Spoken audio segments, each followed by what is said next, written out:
ધારી ગીર પૂર્વના સરસિયા રેન્જમાં સિંહણનું મોત થયું છે।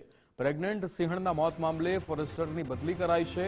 ફોરેસ્ટર ચેતન ઘેવરિયાની પાલિતાણા રેપિડ ખાતે બદલી કરાઈ છે, ત્યારે સિંહણના મોત બાબતે એસીએફને તપાસના આદેશ અપાયા છે। સ્થાનિક ફોરેસ્ટરના પેટ્રોલિંગના અભાવથી બેદરકારી સામે આવી છે। 2 દિવસ સિંહણ બીમાર છતાં તંત્ર અજાણ રહ્યું।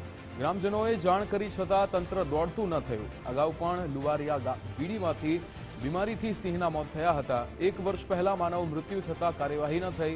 વન વિભાગની ઘોર બેદરકારી સામે લોકોમાં ભારે રોષ છે। ત્યારે અહીંયા 2 દિવસ સિંહણ બીમાર થતા તંત્ર જે છે એ અજાણ રહ્યું હતું। પ્રેગ્નન્ટ સિંહણના મોત મામલે હવે ફોરેસ્ટરની બદલી કરવામાં આવી છે। ચેતન ઘેવરિયા ફોરેસ્ટર કે જેમની પાલિતાણા રેપિડ ખાતે બદલી થઈ છે। સિંહણના મોત મામલે અહીંયા અગાઉ પણ લોકોએ તંત્રને જાણ કરી હતી, પણ તંત્ર અહીંયા દોડતું થયું ન હતું। જૈનિક સોજિત્રા આપણી સાથે ફોન લાઈન પર જોડાઈ ગયા છે। જૈનિક, પ્રેગ્નન્ટ સિંહણનું મોત થયું છે અને ફોરેસ્ટરની બદલી કરવામાં આવી છે, શું વિગતો?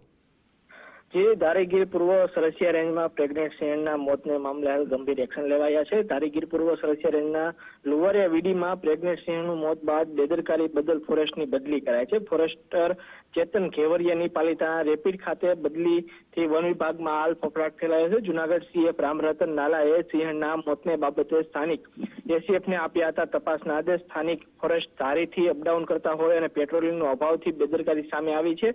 હાલ 2 દિવસથી સિંહણ બીમાર અને એક જગ્યાએ હોવાની અને સિંહણના મોતની જાણ ગ્રામજનોએ કરી હતી, તેમ છતાં કોઈ પણ જાતના પગલા વન વિભાગ દ્વારા ન લેવાયા હતા। 2 દિવસ સિંહણ પીડાતી રહી, વન વિભાગના સ્ટાફ કેમ ખબર ન પડી હતી અને સિંહણના મોત પાછળ કોણ જવાબદાર સહિતની તપાસ કરવામાં આવી રહી હતી, તેની બેદરકારીને લઈને હાલ છે તે ફોરેસ્ટની બદલી કરવામાં આવી છે। બિલકુલ જૈનિક, સમગ્ર માહિતી સાથે જોડાવા બદલ આપનો આભાર।